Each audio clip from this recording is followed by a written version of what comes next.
Good morning, good afternoon, and good evening, wherever you're joining us for this Process Excellence Network OPEX in Financial Services webinar. My name is Georgina. I'm the moderator for today's session, and very shortly, I'll be delighted to introduce you to Evan Stoss from Onspring and Kelly Miller from Western Union. Just before we get started, here are some quick administrative points for you. During the webinar, if you have any questions for either of the presenters about anything that they raise, you can submit these questions in the Q&A box, which is on the left-hand side of your screen.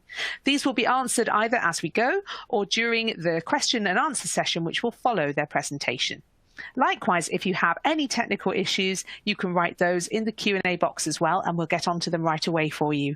The widgets on your screen can all be resized, made larger or smaller, so depending on the size of your device, please set everything up as you would prefer. Now you're sitting comfortably, it's my pleasure to hand over to Evan Stoss, the Vice President of Customer Experience at Onspring, for the presentation. Evan, welcome. Hi, thank you, Georgina. So today, I'm here to talk about, along with Kelly Miller from Western Union, automation best practices and their fit for pandemics and long-term success, which is basically a long heading for what tools or processes can I utilize when things don't really go according to plan, which, as all of us know, has been the past several months. So a little background about Onspring. We've been around for about 10 years. We are a tool that helps automate business processes. Quick caveat, I am not a salesperson, so I won't go into much more of details than that. But just to let you know where my background lies is in consulting and implementing these GRC tools for process automation for a variety of industries, of course, including financial services. So going back to our outline and the best automation uses in financial services, example ideas for your organization, and also what success looks like, I want to have a quick kind of sidebar about what I mentioned just a minute ago, which is when things don't go according to plan. As you can see from my background, I am at home. My plan was not to be at home. My plan was to be in my office this morning, which is a much more professional setting and looks a lot better than my basement. However, we have confirmed cases in our building this week of COVID-19, so therefore here I am. So things didn't go according to plan, but I was able to quickly pivot to working from home, which I've been doing the majority of the time. So with that, a couple of disclaimers.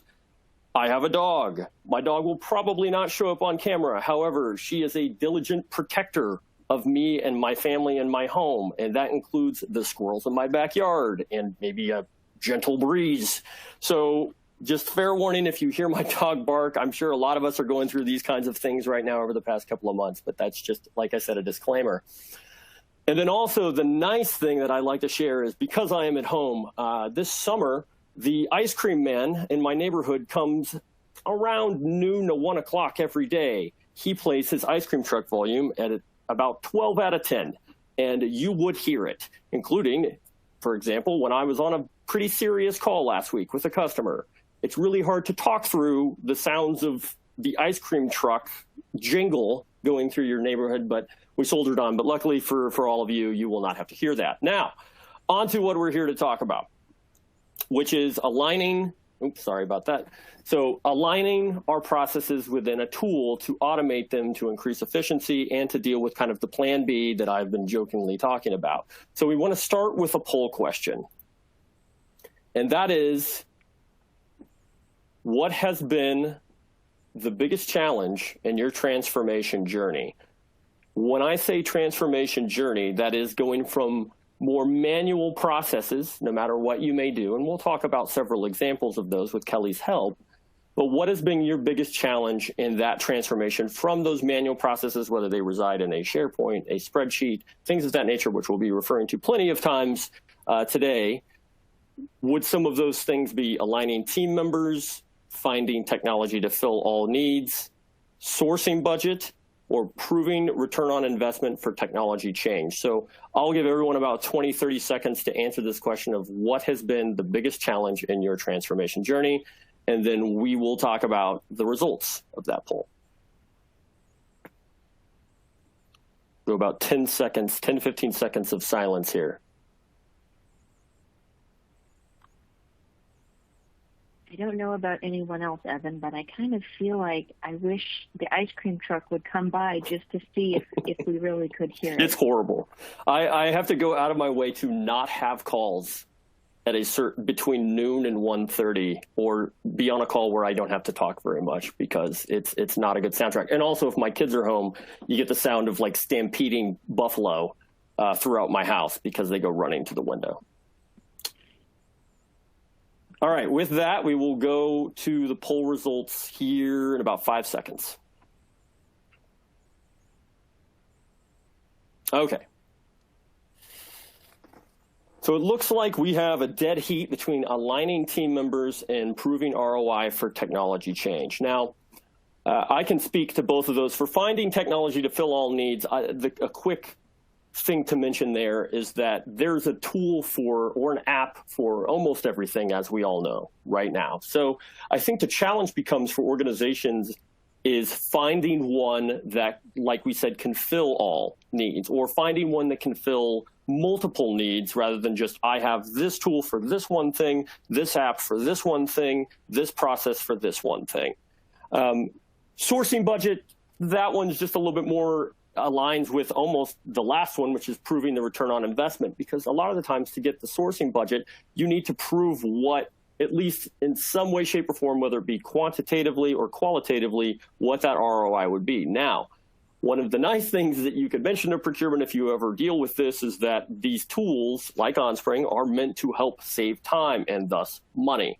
So it's kind of a sales job, but it's valid nonetheless. And then for proving ROI, I want to touch on that really quickly. We will mention in a couple of different points in this presentation some ways that we can kind of prove that, some things that you can strive through, some goals that you should look for when automating these processes within a tool. And then aligning team members is just the classic, the people, process, and technology cliche that we hear a lot in this field, which is just aligning the people is an effort. It always is. It never won't be, is finding people to get the buy-in, getting people to use the tool which you have implemented. All of those things are always, I mean, there's best practices for communicating to them, but that's always something that's going to be a challenge. But hopefully some of the information we're going to share today will help give you some insights on how to manage that. Okay, we're going to talk about 5 specific uses of a tool like Onspring, or just a business process automation tool, a GRC tool in general, of how you can use that to save yourself time and make it more efficient.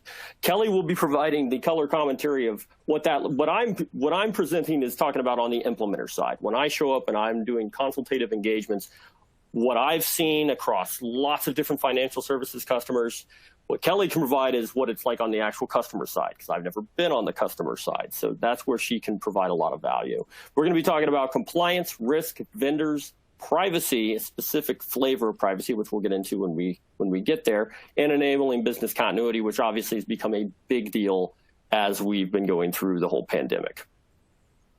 So first, let's talk about maintaining compliance. So when it comes to maintaining compliance, the first thing that usually comes to mind is controls. Controls for helping a company deal with any risk, any situation, any policy, any adversity. You want to have controls. It's the plan. It's not necessarily a business continuity plan, but it's the plan to deal with ongoing risks. Those risks can become more important. They can become more severe. They can become less severe. But through establishing controls and compliance, that can be done. Now, a lot of the times what I've seen from customers is that it's very cumbersome to try to implement a tool to maintain compliance. But the adage that I always use is crawling before you walk. A lot of people want to go straight from just crawling to running a marathon, which just isn't really a good rule of thumb for both compliance and risk, which we'll be talking about.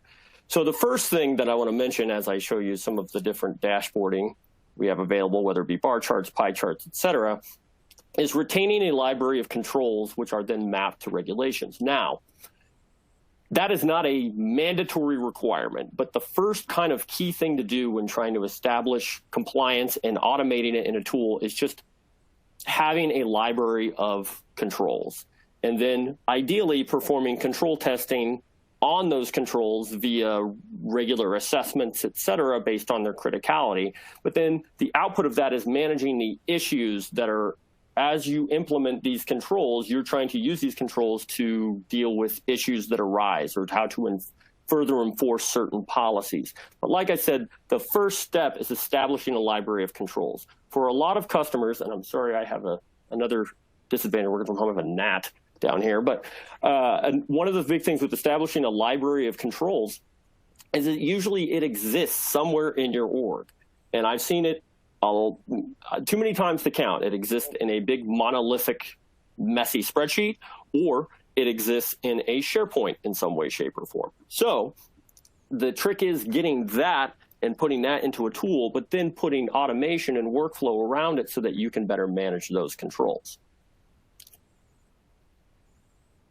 And so by having all of your compliance controls in there, there's reporting on real-time updates to the C-suite, auditors, and business owners. Now, that real-time reporting can be all the way from like a work queue report for people that manage your controls on a day-to-day basis, all the way up to like this bullet says, which is having bigger, higher-level reports that are then exported or printed out or just sent to certain senior managers to enable them to help make decisions. So with that, Kelly, could you give us some examples of how Western Union is maintaining compliance using Onspring and your various tools within your org? Sure. So we have a couple different things I'll touch on. The first being Evan talking about controls. So we've actually put all of our information security policies and associated control objectives that map to those policies in Onspring. And then from there, we've built some assessment apps that we are able to tie back any findings or gaps, whatever you may call them in your organization, that we can tie those findings to specific control objectives and then, of course, to the overall policy.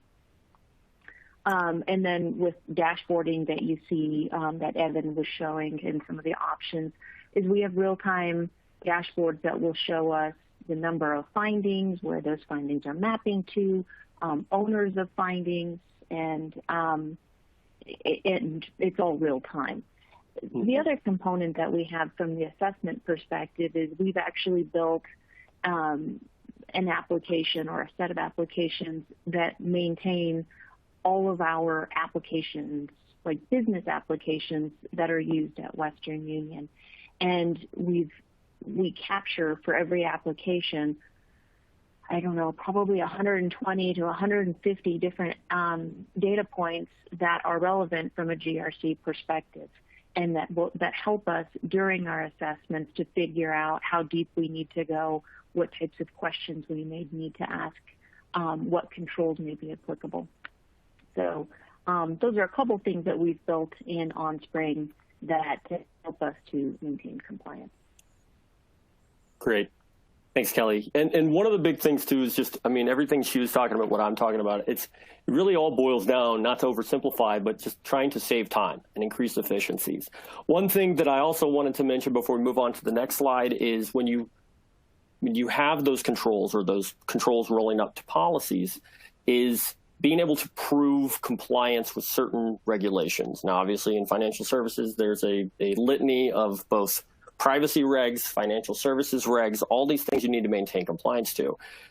That's kind of where I go back to the crawl before you walk. You establish a library of controls. Now, ideally, those controls are being mapped to those specific regs. So when you need to demonstrate compliance to an auditor or someone along those lines, external or otherwise, internal, is showing them, oh, well, we have these controls, and these are our specific controls that map to PCI regulations, so on and so forth, so that you have a nice, easy way to, again, like Kelly mentioned, do real-time reporting if necessary. And those could also be pre-configured reports to demonstrate that compliance as you get those sorts of requests.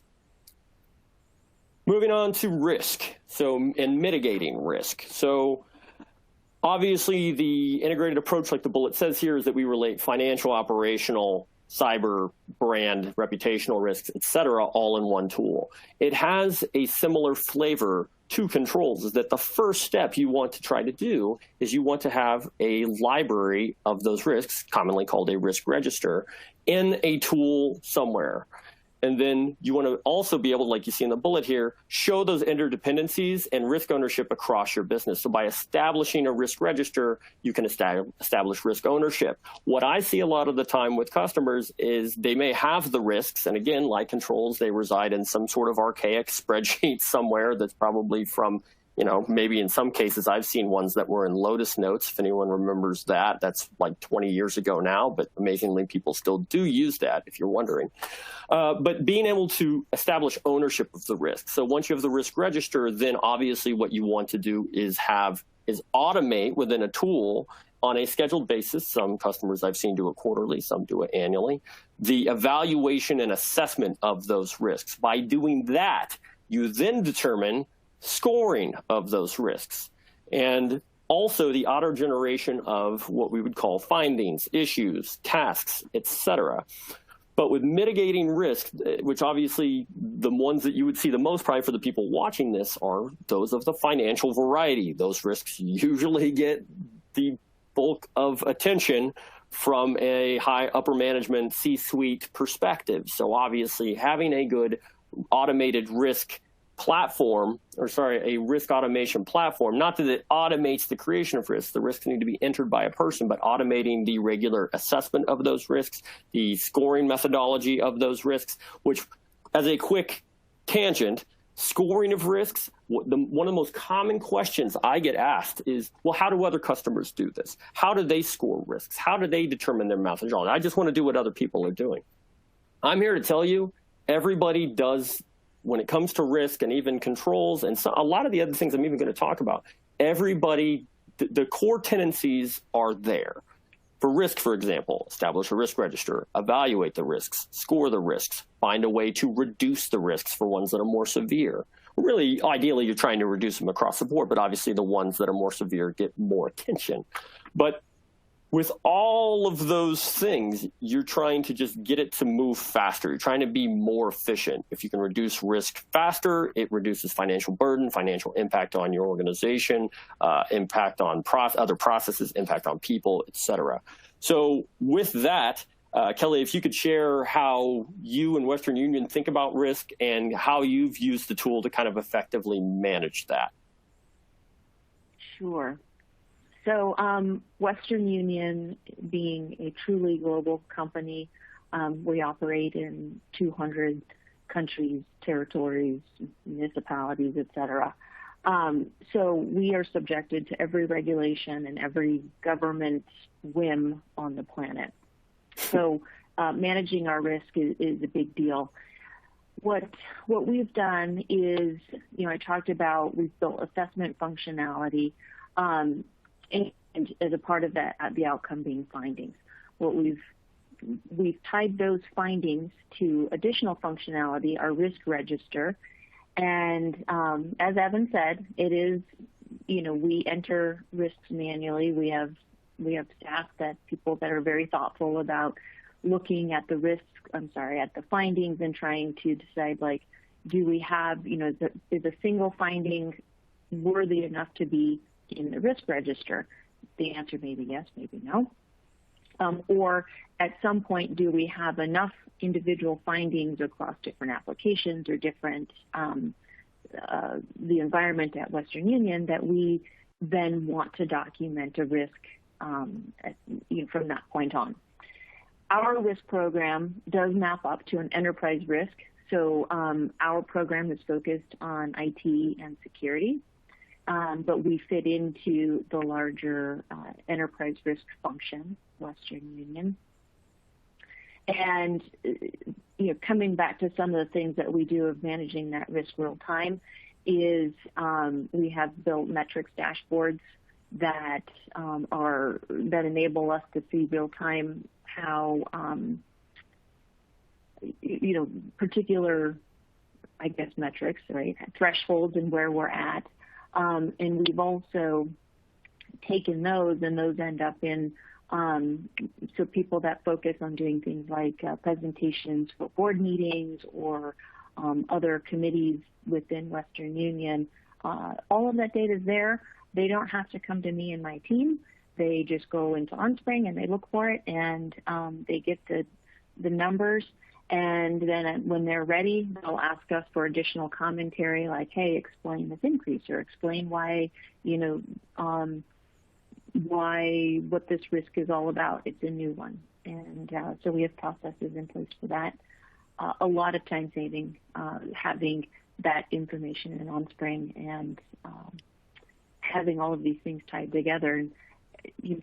One other note is that from a risk perspective is we have also built functionality to track policy exceptions, which is pretty important if we do find something wrong in the environment, but for whatever reason from a business or technology perspective we decide to accept that risk, we actually do have additional functionality to track that exception to our policies.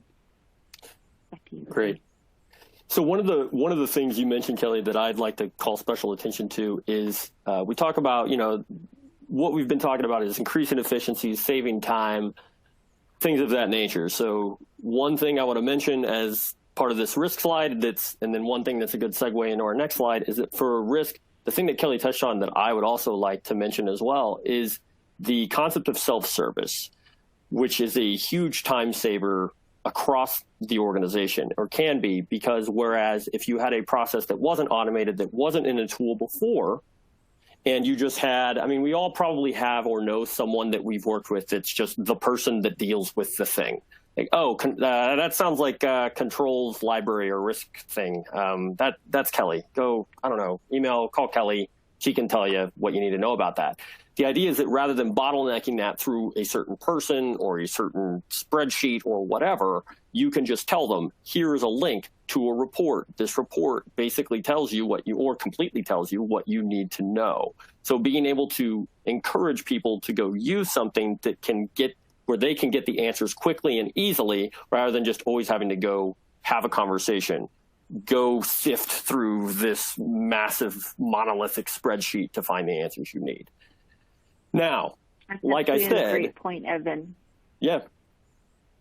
And so with that, oh, go ahead. Sorry, Evan. I was just going to say that, going back to the policies and the idea of self-service, our entire organization has access to, we call it Policy Center.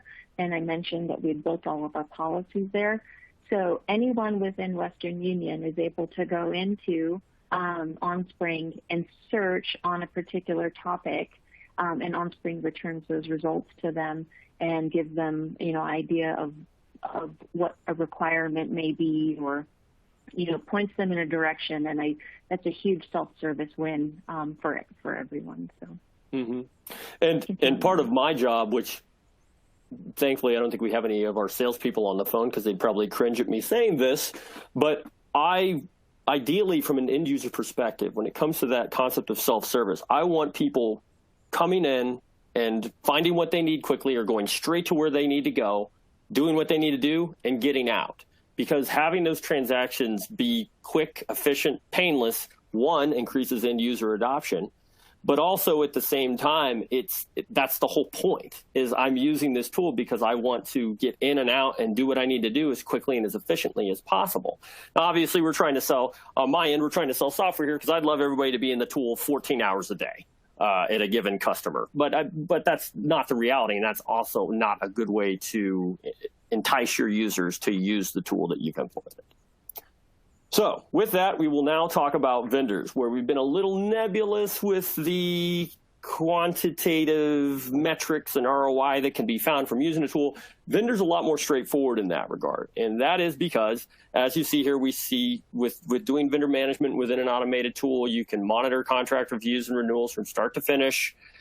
There's the whole contract management piece. We have lots of customers that don't use this for contract management at all, aside from like their finished contract with a vendor being uploaded into the system. In some cases, not at all. But what a lot of customers use it for is just simply assessing their vendors and assessing the risk associated with their vendors. And when it comes to ROI and metrics, vendor is one of the ones where we can be a lot more straightforward with the time savings. And here's why. So Obviously, like you see in that third bullet, we want to unite all your third-party data across your business. We want to put it all in one place to have a one-stop shop of here are all of my vendors, not only all of my vendors, so much like risk and controls, having a one logical library of all of our vendors and all of their names and who they are and who they do business as and their locations, whatever else, but also the risk and the ongoing trending risk associated with them. To determine that risk, we need to do third-party vendor assessments. A lot of the time in today's world, a lot of time when I've done vendor management implementations over the past decade plus, is there's a, like I mentioned, joked about before, there's a person or persons that handle that, excuse me, and those people are usually what I like to call middle people, for lack of a better term, in that they have an assessment. It's usually in some sort of spreadsheet. Maybe it's a PowerPoint deck. Usually it's in some sort of very large spreadsheet with a lot of questions, like a SIG. They send it out to their vendors. The vendors fill out said spreadsheet or documentation, and then they return that. How do they return it? They just email it back to the middle person. The middle person takes it, and basically they become almost kind of like a glorified data entry specialist that's taking this information from vendors and just putting it into whatever their tool of choice is or wherever they source or place that information. Now, with a tool like Onspring, we try to eliminate all of that middle tier stuff. And that is not to say that we're trying to eliminate people's jobs and eliminate the middle people. And there's a way to save money, right? Not really. The point is that those middle people typically, that when they came into their role, that wasn't supposed to be the primary part of their position. Their job was to interact with vendors and interface with them and determine the risk and do the analysis on some of the trends they were seeing with certain vendors and certain risk factors to determine what further actions need to be taken, what mitigations needed to be taken, what line of rhetoric needed to be said or relayed on back to the vendors. And that allows them more time to do that, which is a big value add to the organization. So really quick before we hear from Kelly of how they do this, and I like hearing about this from Western Union because they're pretty mature in how they've utilized Onspring on how to do this, is we send out surveys from Onspring directly to the vendors. They fill out the surveys. It goes straight back into Onspring. There's no middle manual tier. You put together the surveys with the questions you want. We can send them to external parties. They do not have to have a user account. It can be sent to any, external email address that you specify. They receive it. They fill it out. It comes back. Then from there, those vendor risk analysts, managers, whatever the title may be in your org, can spend more time analyzing that information, like I said, and less time just, duplicating and entering in that data into their tool. So with that speech, Kelly, I'd like to hear some insight from you on how Western Union is using Onspring to build better relationships with vendors. Sure. So we do exactly what you said. We use the the survey functionality, and it goes out to vendors or to our suppliers, and they fill it out. It comes in, and like Evan said, we have people who are trained, and they then look at and they make an assessment of the risk of that supplier. In addition, we've actually, I don't know if we're unique or not, but our global sourcing department also uses Onspring. They're in the same instance as we are. And so they have functionality that's built where they are looking at a larger enterprise supplier perspective. And when they come across a vendor, a supplier that needs to have additional security reviews, because again, we are in the information security department, though they are able to send that work directly over to us and into our supplier risk workflows. And we have a little, so we save some time that way. We save emails. Everyone loves saving email. And I know, right? And then other functionality, in addition to the supplier questionnaires that we have the survey functionality for, we, Western Union, are also a supplier to other people. And so we have functionality built, and we call it client compliance, where other our customers come to us and say, hey, we need you to provide evidence of your security controls. The same things that we ask of our suppliers, we get asked the same questions. And so we have that functionality built, and it keeps track of who's requesting, what they've requested, when they requested, and we are also able to track what we've provided back to them. So we have that complete audit trail. One other big thing to note from the supplier risk assessment perspective and having that functionality in Onspring is we no longer have to keep track of spreadsheets that we get back from suppliers. So for those of you that are trying to tackle the unstructured data and what do you do with all of these files, we eliminate a lot of files every year because we don't have them anymore. All of our data is in Onspring. Yeah, that's another big part of it too, is when you have that middle tier like I was talking about and you're getting things from vendors, a lot of the things you're getting from them isn't just their answers to your questionnaire, your assessment you sent them. It's a litany of random attachments. Many of them, sometimes, like you said, Kelly, are just email message files to demonstrate what they may be doing or not doing. I don't know. But that's also something that can be mitigated with this because all the attachments are done within the survey itself of those files. Okay, so with that, I am launching another poll, which should be showing up here in a few seconds. This one's a little bit more straightforward than the last one. It's pretty high-level questions, and it's kind of coming on the heels of, like I was talking about with vendors and data collection. But what's consuming too much time, in your opinion, in your organization or from your perspective? Is it data collection? Is it report creation? Is it validating compliance? Or is it keeping up with regulatory changes? So I'll give everyone about 20 to 30 seconds to answer that, and then we'll go to the results. Oh, and the other thing I want to mention while you're answering this as well, or mention, is like Kelly mentioned with vendors, I mean, again, there's the compliance side, which ties in with it, and that'll be kind of the overall theme that we'll get to here in a moment, is that the opportunity when you put all these different processes, which seem very different up front, compliance, controls, regulations, risk, vendor, there are opportunities to not have those be silos anymore and tie those in. We'll talk a little bit. It's a pretty big undertaking, I'll be honest, just from my perspective and what I've seen, but it's definitely doable. And Kelly and I can kind of explain more at length of how to go about that and some of the first steps you can take there. Okay, with that, I will go, since this was a pretty straightforward question, I'm guessing we have results. Yeah, and if I was a gambling man, I would have placed money on data collection being number one here. Validating compliance is actually a close second, which is interesting, but makes sense as well. And that's just, okay, that's great. You set up a framework, you have a tool to capture all these things. The idea with all of them, vendor being the most recent example, is just not only trying to make things more efficient by automating things in a tool, but a big part of it is just having a singular place to collect data from a variety of sources, whether it be a vendor, to Kelly's point, someone entering a new risk, a process for entering and submitting a new risk from a risk manager. It's just having a more concise, like I said, kind of almost get in, get out, in some cases, place where you can enter in this data, which obviously increases efficiency.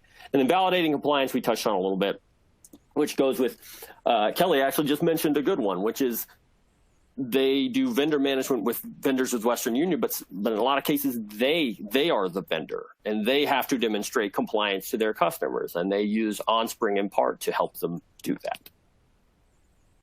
Okay. This next one will go relatively quickly from my perspective, because when I say protect privacy, especially in financial services, it's a big deal everywhere. But it's especially a big deal here. So, and that's because we have a whole litany of new things, GDPR, CCPA, so on and so forth, that we want to make sure that we are adhering to. At Western Union, and Kelly can give a little bit more detail around this, the privacy part that they have dealt with is financial or incidents, privacy incidents. Some PII has gone missing. There's been a breach. There's things of that nature, which are incredibly important. But again, not to keep beating a dead horse here, but they needed the ability, Western Union needed the ability to quickly report any kind of financial privacy incidents that are occurring so that they can deal with them as quickly as possible. And by having their controls, and they're seeing what controls or what policies either need to be modified, changed, further enforced, et cetera, based on those incidents. So with that, Kelly, if you could just, I think one of the primary things, Kelly, that you'll be sharing, and I don't want to put words in your mouth, is how Woo is using the platform to manage that, but additionally, how access rights within Onspring to segment out data and to say you can view this, but you can't view that, really comes into play with something like privacy. Sure. So privacy for us is probably one of the most important things that we have to deal with every day, because we have so much information on our customers.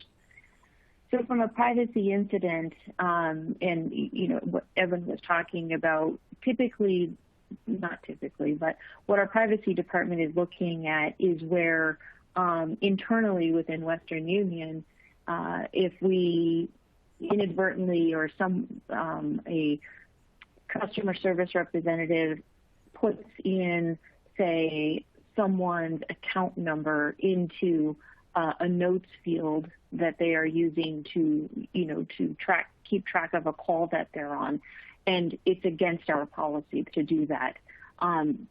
So when those things happen and we see it, we track all of that, and that gets flagged, and we'd say, oh, we're seeing something we shouldn't see in this type of system. And in privacy, we'll keep track of that, and depending on laws and regulations across the entire planet, they have the processes built in that they deal with that real time. Jumping to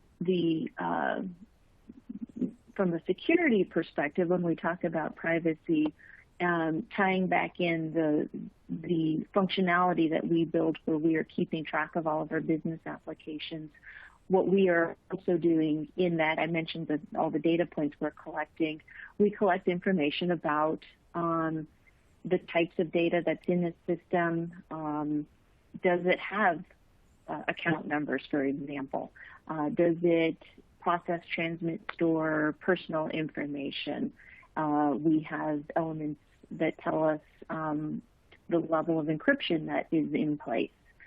All of those things lead to privacy and security. Sure. The other, Evan, mentioned the security within Onspring. So we have 3 different distinct departments that are using Onspring, and we are all in the same instance. So we have been able to configure the Onspring platform so that information security only sees what they should see, privacy, our compliance department, our sourcing departments, they only see what they should see. And, and even though all of our data is there, we've got segregation, if you will. And even down, so if I focus in on the information security and GRC functionality, we've been able to, if needed, we could drill down and limit access to particular fields and who can update those fields. And we have probably 4 or 5 fields in one application where there's only maybe 5 people in the company that can update those fields. And even though, the rest of the 11,000 employees can, actually, it's probably not quite that many, but, a lot of other people can see it, but only 5 people can update it. So a lot of functionality and a lot of flexibility to enforce whatever type of need-to-know security you need around your data and your within your applications and functionality. Sure. And while, like you said, Kelly, while people may all be existing within the same org, obviously the difference in confidential data varies from one group to the next within that org. So being able to access control that and allow or disallow access becomes pretty important. Okay, so our next slide is for business continuity. I mean, I won't belabor this point very much. Obviously, business continuity and disaster recovery has really shown its value over the past few months due to the whole coronavirus crisis. And being prepared for BCDR, it's really shown why it is so important. Like, for example, me having to sit in my basement, hope my dog doesn't bark, and pray that the ice cream man doesn't come early. I mean, that's a silly backup plan, but obviously business continuity plans has become a very big deal over the past few months, like I said, in automating those. So the core tendencies of business continuity is always having your plans in place, and then from those plans, the actions that need to be taken should the plan need to be put into effect, and the tasks that may be needed as a result, and automating those steps. But also, but also with BCDR, there's the whole concept of sorry, I lost my train of thought. But also with that, knowing not only how I can deal with this, but how it will impact my business. So if a plan needs to go into place, what is the business impact analysis, the BIA, going on with that? So I won't go on about that too much more, because I think a lot of you watching are fully aware of how important business continuity plans are. But Kelly, if you could give us a few examples of how you set up your BCDR program, how it was used pre-pandemic, and how it's come in handy recently. Sure. So we have the functionality that we've built. We have site level plans. Obviously, it was very important through this whole pandemic of understanding what would happen if particular sites were inaccessible. We have team level plans that map to the sites, how many, so which teams are in what sites, what type of work do they do, and then we have individual application plans. And those all tied together, the functionality in Onspring is all built, it's all real-time reporting, so we can see exactly when every plan has last been updated. We can see when last time they've been exercised, which thanks to COVID, we've exercised pretty much every single one of them from a site and team perspective.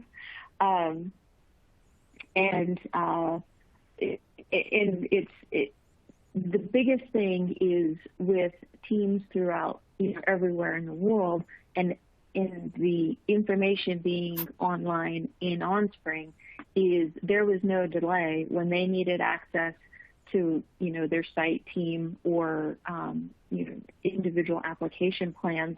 Wherever they were in the world, they had access to it. So imagine if those plans had only been in paper form, or or in a folder that was controlled by a particular team, or something like that. And we were able to get through the pandemic from that perspective very quickly, and a lot of transparency and able to move quickly, make quick decisions. Sure. All right, so I think we're running a little low on time, so I'm going to go through this one pretty quickly. Luckily, it is not a very complicated slide. So what are the outcomes of automating some of your processes within a tool like Onspring? One would be real-time reporting. Kelly just mentioned it. We've mentioned it a couple of times. There's no waiting necessary. When you have your process being automated, when data is being collected in there, you can report on it at any given point in time, and it should be the most recent, accurate depiction of the data that's been sourced by your employees.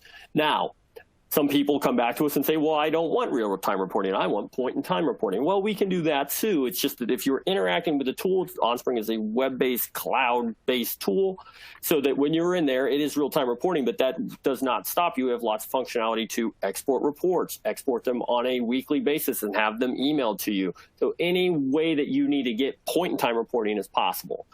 We mentioned briefly removing silos. By having all of your processes be in the same place, you can increase efficiencies by tying some processes to others. Like I said earlier, vendor to compliance, compliance to risk, risk and compliance to policies.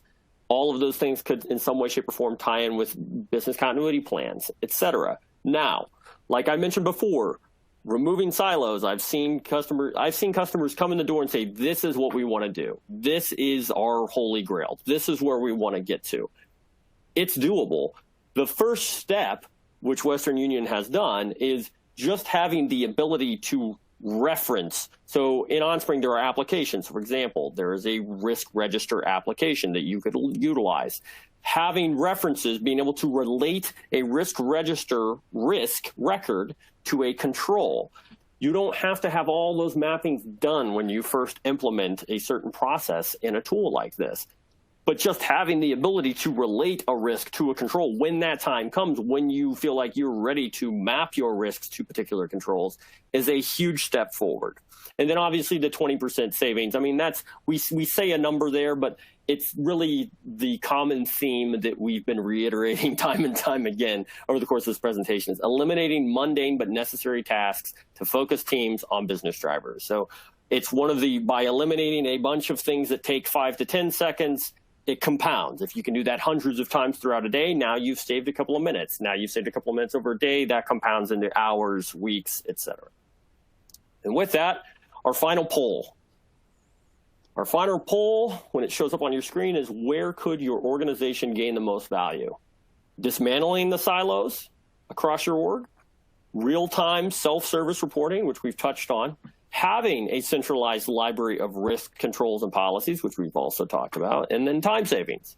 So the key thing here is we've talked about all these things. So based on that and your own needs within your organization's needs, what would drive the most value for you?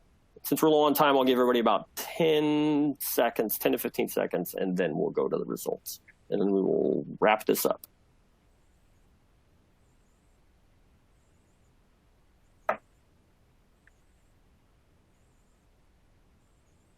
Okay, I feel like this one, again, was pretty straightforward, so hopefully everyone has chosen their answer. We will now go to the results. So I want to be the guy that says, I don't want to be the guy that says, hey, I knew everyone was going to choose that one, but I figured that the centralized library of risk controls and policies would be the favorite. And that's for a simple reason. Like we've mentioned, it's just a great place to start your journey in automating these processes within your tool. Have them be somewhere. You build workflow around that. You build more process around that. You automate more things. With that, I want to talk about common over-automation missteps, and I will do this in about 2 to 3 minutes without sounding completely like an auctioneer. So these are just things I've seen when working with customers of things that you just need to watch out for, because you get this shiny tool to automate your process, and you're like, oh, man, I can have it do this, this, this, this, and this. The example I always give to people, which several people on this call have maybe heard before, is a Roomba. If you get a Roomba, and it's vacuuming your house, and that's great, but one day you say, you know what would be great if it could mop the floor too. So I modify it to mop the floor, and now it's gotten a lot louder. It's mopping the floor too. But then I decide over the next several weeks to have the Roomba make me some coffee, walk the dog, do all kinds of other ridiculous things. Well, now the Roomba is, the size of a car and sounds like a low-flying jet aircraft, and it doesn't really make sense to have your Roomba be that way. So with that, common missteps, and I'll go through these relatively quickly. Over messaging. When you put things into a tool, you don't need to capture all the back and forth between two people in a given process and a given workflow. It's okay to have offline pieces of your process still, and those offline pieces could be a common step that is making a phone call to someone, sending a one-off email to someone. It doesn't all have to be completely automated in the tool. Capturing that back and forth can be very onerous at times. Too many workflow stages. I say 8. 8's a lot. Normally, the rule of thumb is if you have more than 3 or 4 reviews and approvals that need to take place in any given process, that's quite a few. Western Union, I know for a fact, has very few processes that take more than 2 to 3, and that's by design. Kelly and her teams have made sure that they don't have too many workflow stages because it can just become too onerous. You get into the whole, well, if this person approves or rejects, or this person rejects, and they're number 4 in line, does it go back to number 1? Does it go back to number 3, etc.? less is more. When you see anyone that's interacted with the tool, and likely a lot of you have with these GRC tools, automation, business process automation tools, you get to a dashboard. You just want to see what is pertinent to you. If you show up on one and there are 42 different charts on it, that's too many. There's too much to sift through, poor end user experience. And then passing too many data points, which Kelly, I'm going to give you about 2 minutes because I do want to hear your 2 cents on this one, because this is something you guys have done.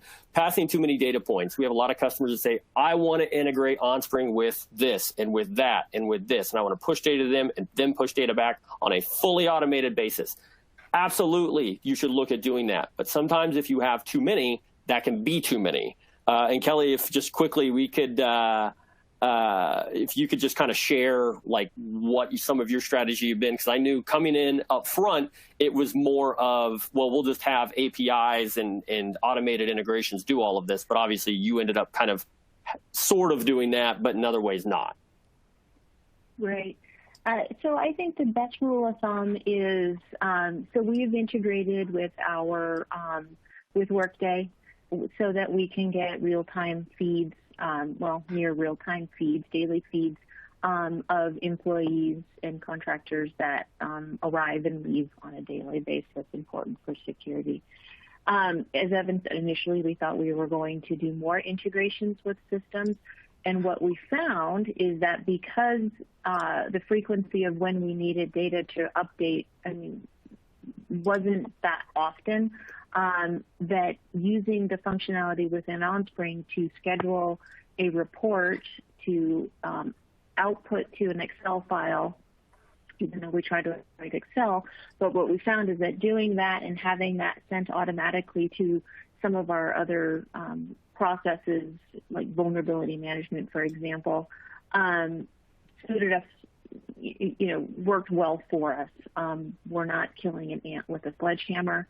And we don't waste a lot of time. And that's probably the biggest thing, is that the integrations take a lot of time to set up. They can take a lot of time to troubleshoot if they aren't working.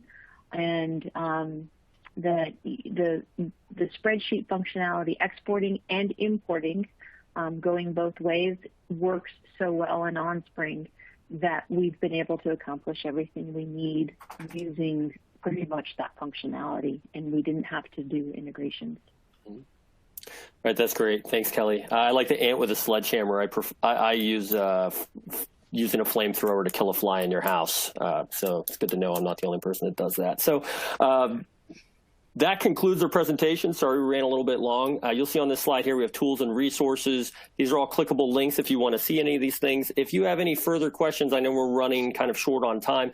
If you have any other questions or wanted to have any kind of further conversation around some of the topics that Kelly and I have discussed, feel free to reach out to me. My email address is not a difficult one. It is evan@onspring.com. And if you had the need that you wanted to talk to Kelly and I, or just myself, feel free to reach out, and I'd be happy to facilitate that. So with that, Georgina, if we could call you back in here. Sorry, ran so long here. That's fine. No, it was really interesting, and thank you both, Evan and Kelly. It was. I think we've all learned a lot, and I'm sure there will be lots of people asking lots of questions. Sorry, we haven't been able to tackle those live, but obviously you can get in touch. Please do reach out to Evan and Kelly on LinkedIn if you would like. Thank you for tuning in today. We'd also like to let you know that the webinar will be available shortly on demand via the same link that you came in on today. And also, please have a look at the resources. There's lots there for you to get stuck into in the resources box on the dashboard in front of you. We also have at the bottom there a link to the PEX Network's 2021 State of the Industry Survey for OPEX and business transformation. So if you'd like to contribute to that, you'd be more than welcome. Thanks very much, Evan and Kelly, and to you all. All right, thank you. Thank you.